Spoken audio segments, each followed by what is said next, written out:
So எதை வந்து அவங்க பகடைக்காயா பயன்படுத்துறாங்க அப்படிங்கறத வந்து அப்சர்வ் பண்ணுங்க. எதை பயன்படுத்துவாங்கன்னா, பாத்தியா உனக்கு வந்து அவமானமா போயிரும், பாத்தியா யாராவது கேட்டுருவாங்க, பாத்தியா இந்த மாதிரியான விஷயங்களை வந்து ஒரு பகடைக்காயா பயன்படுத்துவாங்க. அந்த பகடைக்காய்களை வந்து முதல் தட்டி தூக்கி எறிங்க.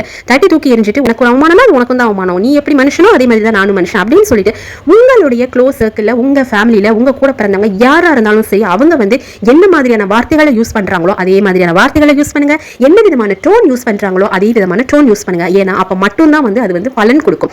நீங்க வந்து இந்த சாஃப்டா பேசுறது, அமைதியா பேசுறது, பொறுமையா பேசுறது, நல்ல விதமா பேசுறது, நல்ல வார்த்தைகளை பேசுறது இதெல்லாமே வந்து வேலைக்கு ஆகவே ஆகாது. பண்றதுனால என்ன ஆகும் அப்படின்னா, நாம இவங்களை கட்டுப்படுத்துறதுக்காக ஒரு விஷயத்தை பேசினா, இல்ல நாம இவங்களை இன்செக்யூரா ஃபீல் பண்றதுக்காக ஒரு விஷயத்தை பேசினா, பதிலுக்கு நம்ம அதே மனநிலைக்கு நம்மள தள்ளக்கூடிய வார்த்தைகளை அவங்க கிட்ட இருந்து வரும் அப்படின்னு நினைக்கிற பட்சத்துல கண்டிப்பா அவங்க அதுக்கு மேல பண்ண மாட்டாங்க. இதை நானே ஃபாலோ பண்ணி இதுக்கு பலன் அடைஞ்ச ஒரு டெக்னிக் தான் நான் கத்துத்தரேன்.